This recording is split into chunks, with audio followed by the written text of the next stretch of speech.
You're listening to the On Call Empath Show.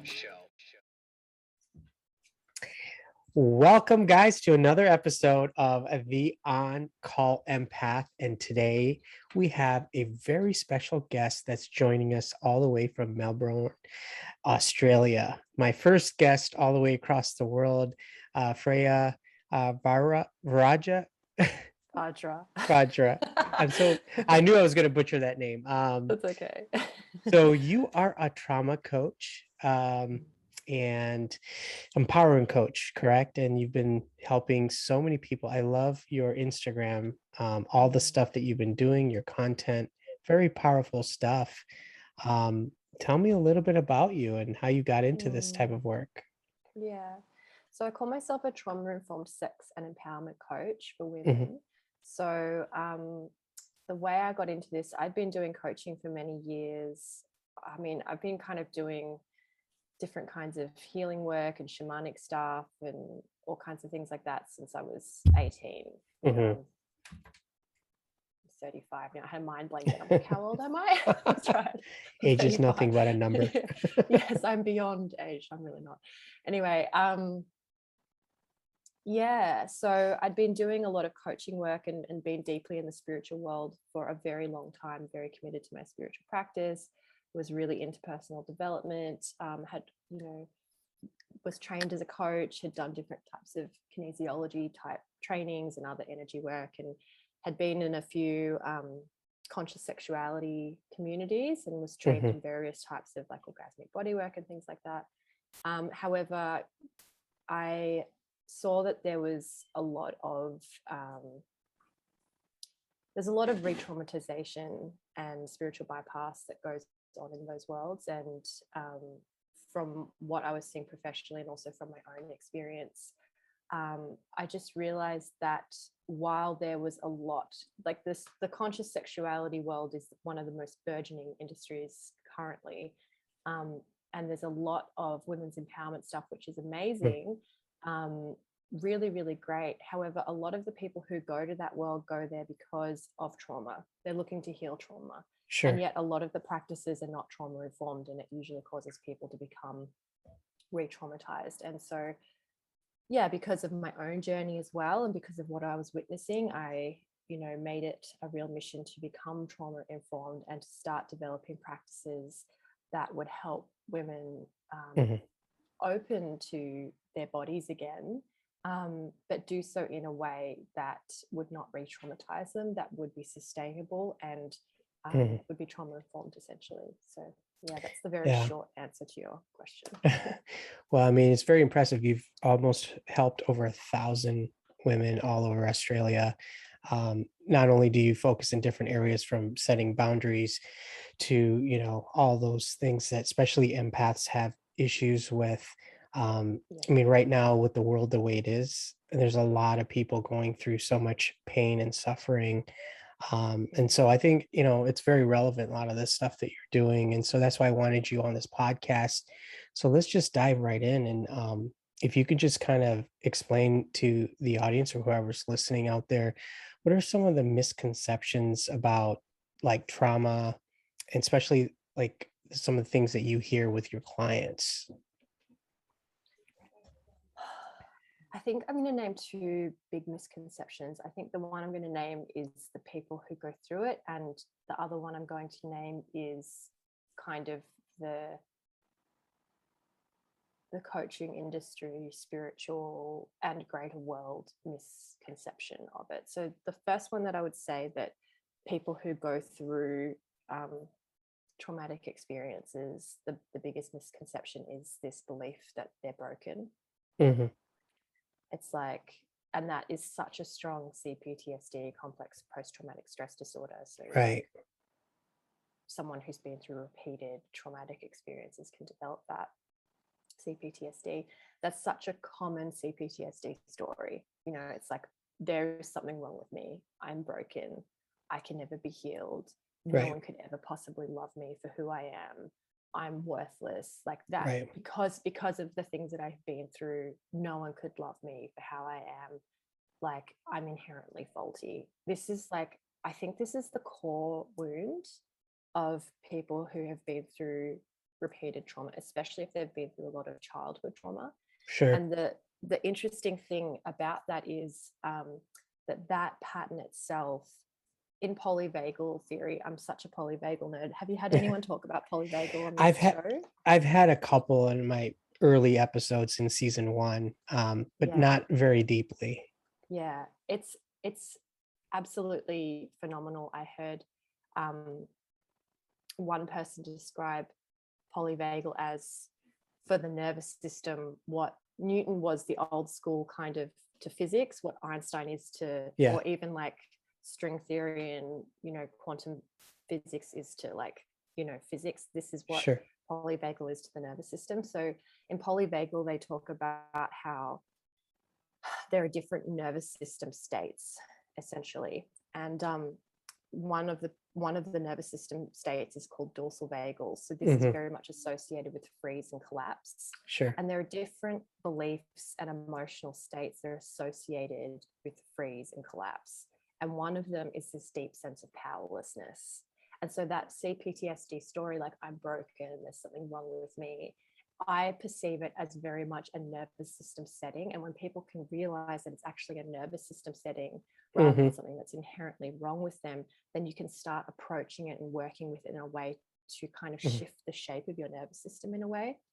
And yeah, so that's like one of the most common misperceptions about trauma, I think. And also, like, for people who have been through severe trauma, like, something that I want to say to you is that your experiences make you who you are. Your experiences cause you to have to grow and have compassion and understanding and a wide worldview that most people don't have. And so I don't want to say that, I absolutely do not want to say that trauma is a blessing, but what I do want to say, it's not, it's awful.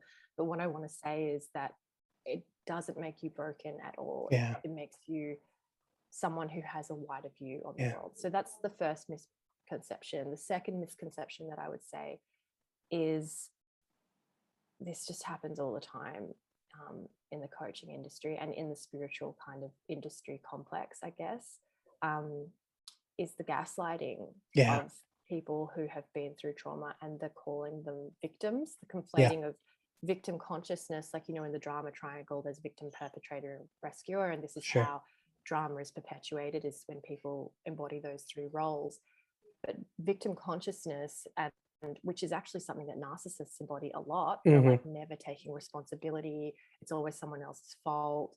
Like, that consciousness is very different to victimization. And in order to heal our wounds, we have to acknowledge how we've been victimized, so that we can be with those parts of ourselves that feel powerless. So there's the misperception in, I think, like, the coaching industry, the spiritual world, the greater world at large, which is this thing of, like, if you even confront your trauma, then you're a victim.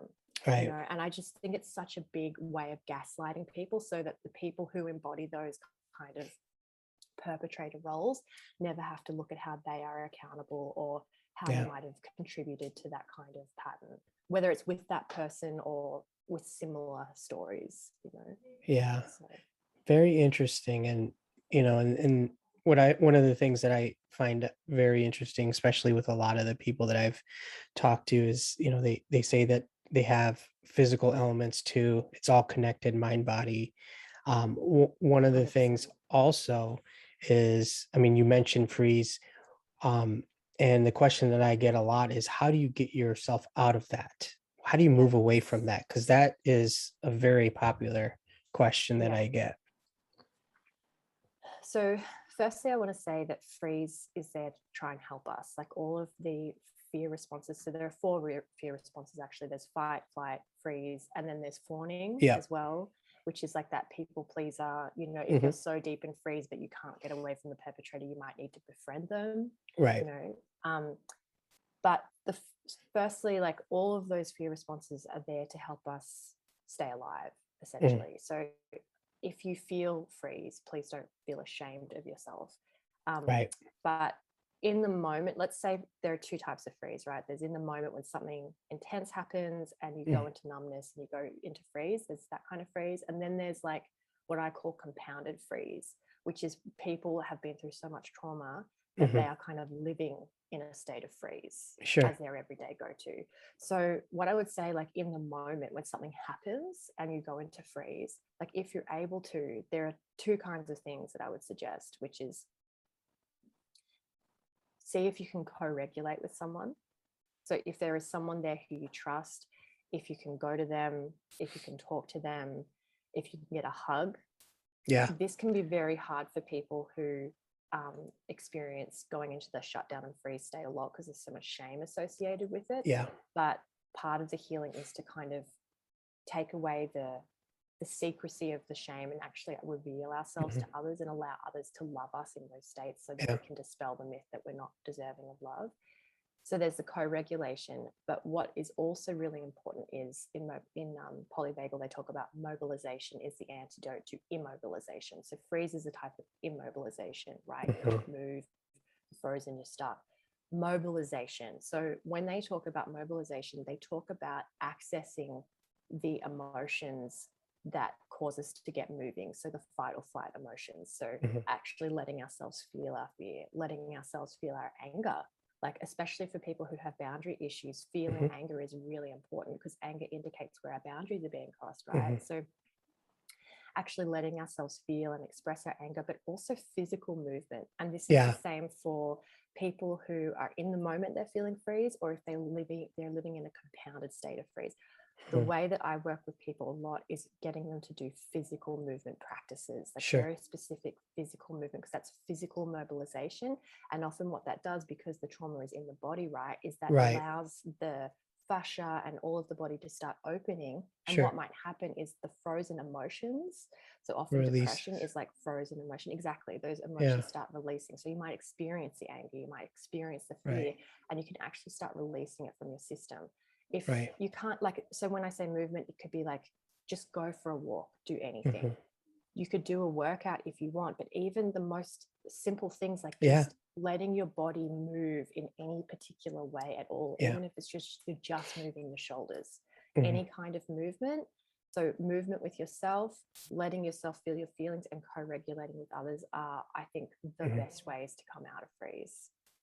Yeah, I 110% believe that exercise, even light exercise, the studies show, even brain scans, like a 15-minute walk, they look at the brain and they just see like the different open areas. It's so amazing how our bodies, our minds are so connected, and just something simple as giving someone a hug, releasing that, or going for a walk, journaling for me, but like just really reaching out to people that understand you, because if you're stuck in that flight or flight mode, I mean, I've talked to so many people that they have all these elements in their body and not one doctor could tell them like what's going on.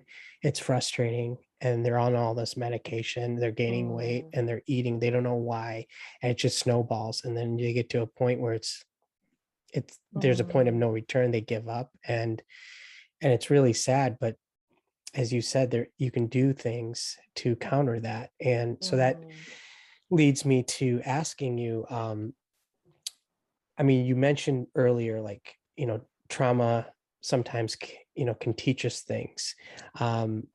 What can it teach us? What are some positive things that could come from it? Because I know a lot of people that I've talked to is like, I wouldn't wish this on my worst enemy. It ruined my life. Blah, and just for me, it's changed my life. Yeah. Yeah.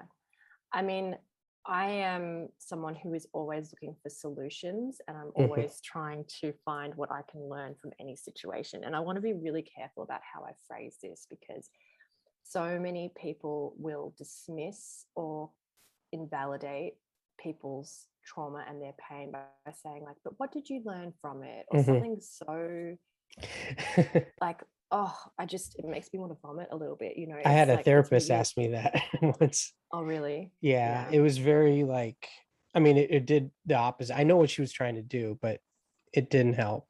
Because I mean, she was not trained to understand that, and so it's just kind of invalidating. I'm sure she meant well, but I'm so sorry. But it is invalidating. Yeah. It's really invalidating. I mean, so in answer to your question, I definitely want to preface it with acknowledging like the experience that you had, that I've had those experiences. I'm sure many people listening Yeah. have had similar experiences, and I in no way want to imply like there's some glorious journey and some glorious learning that people are going to have from deeply traumatic experiences. Like Mhm. it's not a great time. It's not fun. I also wouldn't wish it on anyone. Mhm. However, in saying that, you know, there's this term in psychology they refer to as post-traumatic growth. Mhm. Um, and I do feel for myself that having been through extreme pain, you know, like my journey, like I lost my whole family because they took my abuser's side, etc. Yeah. So there's been a lot of like pain that I've had to confront, and having to face a lot of pain, a lot of deep sense of powerlessness in myself, for me, I feel has given me a type of compassion for myself and for others that I didn't have before, because I was too Right. busy protecting myself from the parts of myself I didn't like or that I had judged because I thought they were too powerless or whatever. And having faced those parts of me and continuing to face those parts of myself and continuing to work on loving myself in that way, I do feel that it gives me greater capacity to have love and Mhm. compassion and patience for other people in a way I couldn't have before. Mhm. And Thich Nhat says, you know, that the foundation of compassion, which is a very high state, actually, he says that it's empathy. And I do agree with that. If we are numb to places within ourselves, we can't actually have compassion or empathy for those places in Yeah. others. And also, you know, one of the upsides to the awful journey that I've been through and that I've seen other people go through is you start to get, when you go through the journey of healing the places where you're numb or you have blind spots, for instance, after a while you start to get much more clear-sighted, and you can pick like narcissistic people, and you can understand things about the world that maybe you were blind to before, you know. So Yeah. the journey of, I saw a meme the other day, it was like, a lot of things will fix your vision but break your heart. And I think that's kind of Yeah. that's kind of it. It's brutal, but like revealing. One of the things that kind of stuck out, and I was looking through your Instagram, I believe you had a quote on there, and it says, you know, how about instead of asking survivors that they stop talking to their abusers and exes and family, like going non-contact, why don't we look at the abusers and, you know, ask them, why did they stop loving us? And to me, especially as, you know, as a kid, you know, I wasn't aware what was going on, but now as an adult, you know, I get those questions in my head, you know, and a lot of my clients also like, why didn't they love me? And I, you know, maybe they weren't capable of, and even therapists have told me, and in defense of the abusers, well, they weren't raised that way. They didn't know any better. And that was just causing more anger in my head, because God, those for a therapists, therapist, I'm really yeah, sorry that you've had that yeah, experience. it's, That's I mean, I know what she was trying to do, but it was more like you're defending that person, yeah. and like it's okay, but And it, especially when so yeah, many people who've been through trauma, like, I don't know your story, but we gaslight ourselves. yeah, And so yeah. part of the journey is actually acknowledging what really happened. So I imagine that having someone say something like that to It's you would like have just going felt around so, it. yeah, Yeah, I'm like trying to tell exactly. you my story. I'm opening up. I'm being Yeah. vulnerable, and here you are. Well, maybe this person didn't have Mhm. this growing up, or their parents did this, and for generations. That's not going to help me right now, is it? Yeah. Yeah. That's not the point. Yeah, And I think that's the thing about healing, is that like, that to me sounds like someone, and I don't know your therapist, I don't know the story, but when I hear things like that, I'm like, oh, that's someone who is afraid of encountering their own rage, yeah, and they're projecting it onto their client. yeah, Because actually, I think the journey of healing, like with what you're talking about, it, that kind of understanding of, oh, well, this is what it was like for them, we get to that organically at some point. yeah. At some point, people will organically get to that on their own, not forced by a facilitator of, in whatever, whether a coach or a therapist. But it's like, in order to get to that place, we actually have to feel the betrayal, the rage, the pain, the disconnection, the isolation, because that's how we actually visit those wounded inner child parts and actually hear them and validate them so that they can integrate into the rest of the adults. So I hear this kind of story really regularly, and I'm sorry that it happened. This is coming from an EDMR specialist that specializes in trauma. So I wouldn't have thought, I would think, okay, if I went just to a general, but I went specifically to a person who deals with the worst cases. So I was just kind of thrown off that they would do that or say that. And maybe they were doing it in a more, I guess, third party perspective. They're like, don't take this personally, but this is what's really going on, which makes sense. But maybe at that point I didn't really need to hear that because it just made me more enraged. Like, then why did they do that though? That doesn't answer my question. Yeah, exactly. It's still making excuses for the abuse rather than holding it accountable, and that's the journey, is to actually hold it accountable. Speaking of the journey, if you could share with us a little bit about what your journey taught you, and because you've been through trauma as well. That's such a big question. Oh my goodness. Put you right on the spot. Yeah. What did my journey teach me? There are so many things. I think to encounter, I won't go like too into it or relive it or anything like that, but I grew up in a very violent family. I do think my father is a sociopath, and he was also sexually abusive to both my mother and myself while I was a child. I don't know if he was towards other people, but I suspect someone like that who likes to get away with things probably was. But I didn't have memories of that until like I think when I was 30, I didn't have memories of that happening to me as a kid. So a lot of my journey, a lot of my life, I was unwittingly reenacting that bond with narcissistic people, and not just narcissistic people, but like narcissistic systems, like cultish systems and things like this. And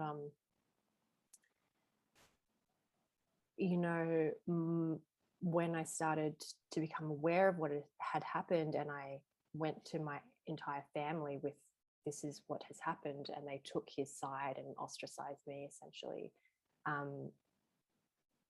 that was such a wake-up call for me around how many people really just want to preserve the status quo because they are terrified to feel anything real. And to really heal and be true to oneself, we have to actually really feel. We have to feel. You can't just think your way through it. You actually have to really feel it and really encounter those parts. And that was like the whole experience. There was a lot more that went on. My whole life basically fell apart, and every single way that my life had been built on the trauma fell apart. And it was very devastating. And I think that I don't really know how to sum up what I learned, because I'm still cognitively trying to place the felt learnings that I've had. But I think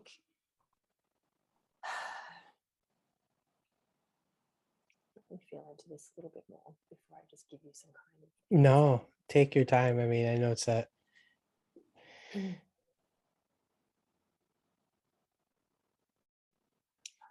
I think one of the biggest things that I've learned is to accept the ugliness of life. I think what I experienced during that period of healing, and it wasn't just losing my family, I lost my spiritual community, I went through an abusive relationship, like my business was slandered, like there was a lot of stuff that went on, so every single part of my life fell apart. And I really experienced a lot of people using that period when I was very weak to attack me even more. And so what I got to see was just how ugly people can be. Yeah. And I think I had lived in a very kind of dissociated, idealized sort of like everything is beautiful before that. And my journey, I feel personally, is very much about truly encountering the reality of life, both its beauty and its raw ugliness, and being completely honest about what it really is, and doing my absolute best to find how I can love with those things. How can I accept this world? I have to live in this world. You know, I'm not willing to check out of this world, but this world is filled with things that I don't like. So how can I accept that Right. this is a part of reality? You know, I can't go and like, we can't just wipe out all of the narcissists and the sociopaths, and you know, that's not going to Unfortunately, right. happen. Like, part of reality is there is light and there is dark, there is night, there is day. Yeah, There are people who hurt people. There are good people who hurt people sometimes. I've hurt absolutely. people, you know, so it's like, I think part of my journey has been about coming to terms with, because I think also with trauma survivors, we can get very black and white in our thinking, like there are good people and bad people, and it's a way of coping with Yeah. uncertainty. But really, life isn't like that. It's very much shades of gray. And I think Yeah. my journey was about kind of shattering that rigid thinking and rigid ways of seeing people, and maybe idealizing people, and seeing that actually life is very, very confusing, and there is a lot of true ugliness in this world. And Yeah.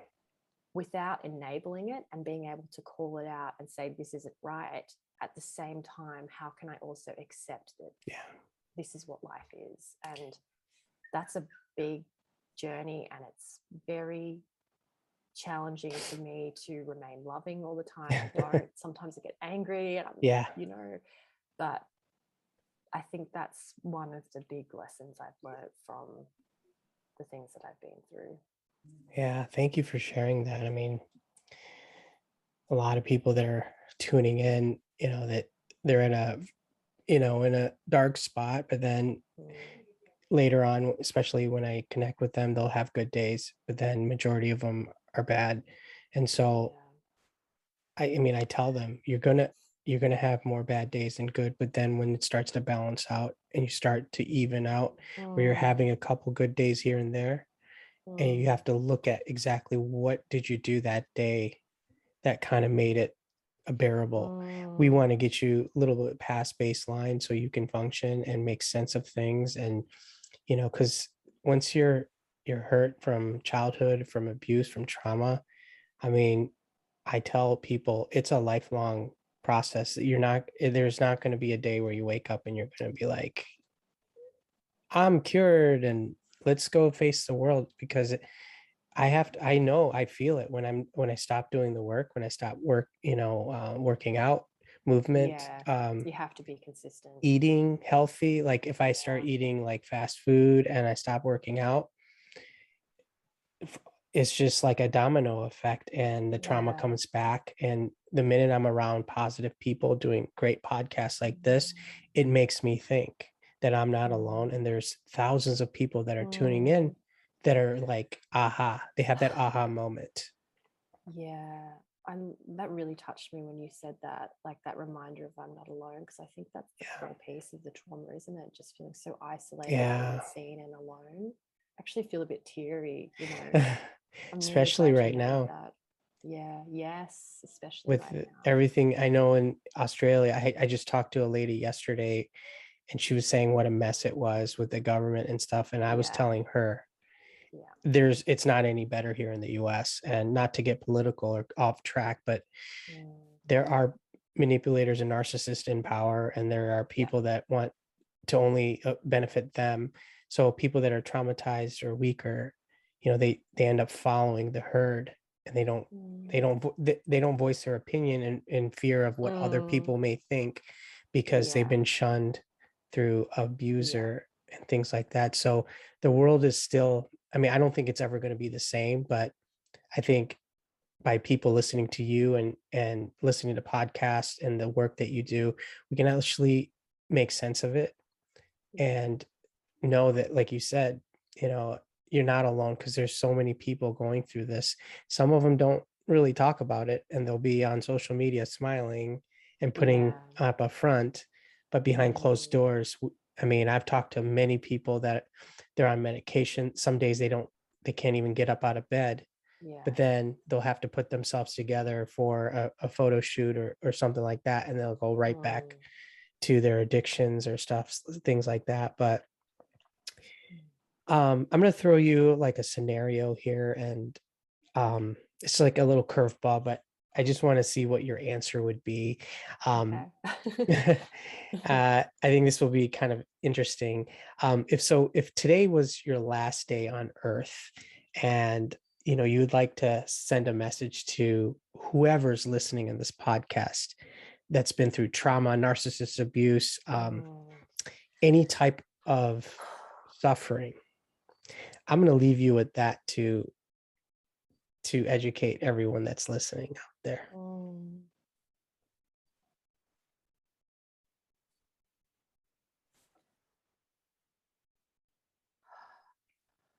I think what I would want to say is, I'm really sorry that that happened. And you did not deserve that. No one deserves that. Yeah. No one deserves that kind of treatment. It doesn't matter what kind of mistakes we make. Yeah. No one deserves to be abused for making mistakes. It's human to make mistakes. Yeah. Any decent human will make a mistake and then rectify it, but no one deserves to be. That's usually an excuse that abusers use, is that you did this, therefore I treat. No one deserves to be treated that way. Yeah. And I just know the kind of aloneness and the darkness and the hopelessness. I think that sense of complete giving up and it's never going to get better. Yeah. That people can live with. I've lived with that, you know, really just bleak. I don't have any faith that it will ever get better. And like you said, you know, I think that it's not about fixing ourselves so that we're shiny and clean. I think that desire, that perfectionistic desire, is actually a part of the trauma. You know, it's like, I'm not good enough as I am. I have to fix myself. So I think that we will live with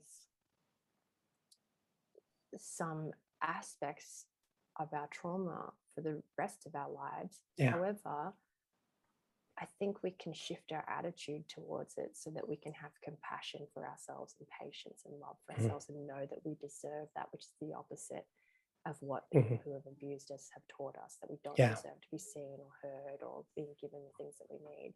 And so for the people who are listening, I just want to say, I'm sorry that that happened to you. You didn't deserve it. And it is possible to heal, not to eliminate the trauma. Yeah. It is possible to heal it, to integrate it to a degree that you can function better. You will still have days that are difficult, like you were saying. But I know that I guess I'm also speaking to people who are maybe in the bleakest place and like are wanting to give up. Yeah. You know, for those people, I just want to say, just please just keep going. And if you can find even like once or twice a day, if you can even find one tiny thing that brings you joy. Like there was one point during some of my darkest periods that honestly memes saved me. I'd be on the hunt for memes. I was just going through memes and I was laughing, and the laughter that I had from the memes, I was like, this is so strange that memes are helping me. But like being able to laugh from the memes honestly helped get me through. Or even just finding, like, I go for a walk in nature and just see the beauty in a flower, and that small spark of joy that I could get from that tiny, like from that flower or from the sunlight piercing the clouds. It was just one moment, that little bit of light would just give me a little bit of fuel to keep going. And I have been to the point in my life where I thought that I wouldn't make it through. And my life is extremely different. Not that long later, just a matter of years later than what it Mhm. was. So I want to encourage these people, please do find Mhm. a small spark in your life and just Mhm. focus on that small spark and let that small spark. I say in my course, Pleasure After Trauma, Mhm. I was like, have you watched The Lord of the Rings? Oh, no, I haven't, but I've heard of it. Oh, damn. Okay. I have to look into, is that, yeah. All right. Well, I'll just give you like a short analogy. So Sure. there's this elf called Galadriel, and she's Uh-huh. like a mega babe. Anyway, she's really like magical and wise. And Right. she gives Frodo, who's the ring bearer, so he's the innocent heart who has to destroy the evil ring, right? Anyway, she gives him this little vial and it's filled with light. Mhm. And she says, Frodo, this is the light of Erendil, whatever it's called. I can't remember. And I think it's from a star, like a massive star. And it's just a tiny little vial, like it's Right. not big, right? But she's like, this will guide you through the darkness. Yeah. Like how Kate Blanchett in her deep voice. Right. Anyway, there comes a time where Frodo and Sam, his best friend, are like underground in these tunnels, and there are all these massive spiders. And Sam like gets the vial and he holds the vial up of light, and it's complete darkness everywhere, and he holds that tiny little bit of light up and it scares the spiders away. And I think that like it's that book is such a metaphor. It's such a hero's journey. Oh, I see Right. it that way because I'm a nerd, but like but it's like in those moments when honestly we feel like giving up, the tiniest spark can be the thing that guides us through, like whether it's just reaching out to a friend and having a good conversation, or seeing the beauty in the sky, or laughing at something. Like, so please just know that it wasn't your fault. Please do reach out to professionals who actually can help you. Correct. And do try and find like that small spark of light that can see you through. I think those are the things that I would say. Very well said. And I mean, I can really feel your energy. Like, I know you're on the other side of the world, but thank you for being transparent about your own, trauma. And I think that's what makes you so good at what you do, and being genuine. And it was really a pleasure having you on this podcast. But before we leave, can you just tell us where we can find you on all your social media? Yeah. Firstly, thank you so much. I've really enjoyed being here and chatting with you, and like also connecting with you and feeling your depth. And like, I don't know your history, but I can feel some of the journey you've been on. And Nate, I think it's Nate Postlewaite. Is that how you say his last name? He's like, he's big on Instagram, and he says, there's a certain bond and the connection and a type of healing that people who have survived epic trauma essentially can have with each other, and it's a kind of validation. There's a bond. And I think that there's a type of just knowing and understanding that people who've been through significant experiences like that can feel with each other. And I'm sure your clients feel that with you, and I pray that my clients feel that with me, and I've definitely felt that today. So thank you for having me. Oh, it was my pleasure. And people can find me on Instagram at Freya Vajra, so F-R-E. How do I spell my name? I messed it up in the beginning too, so don't worry. Freya Vajra is my full name, so at Freya Vajra. And my website is www.fiercemystic.com. That's about to change. I'm about to have a relaunch, and it will just be www.freyavajra.com. So depending on when you're listening to this, you can find me at fiercemystic.com or freyavajra.com, and on Insta at Freya Vajra. You guys check her out. Some great information you have. I've truly learned a lot myself. And anyone that's going through quite a lot, please share this episode. Maybe it could help change a life, or somebody that might be at the edge. And I've lost many people in the past, and I don't think the world does enough to put in the effort right now. But if you're listening, there are people that care, and you're not alone, just like Freya said. Thank you so much for having me, Raj. Absolutely. You're always welcome back, and I wish you the best of luck. Yeah. All right. Thank you guys for tuning in, and especially If you have any comments, feel free to write in the comments below or reach out to me. I'd love to know what you thought of this episode. In the meantime, always keep moving forward, and we are out. You're listening to the On Call Empath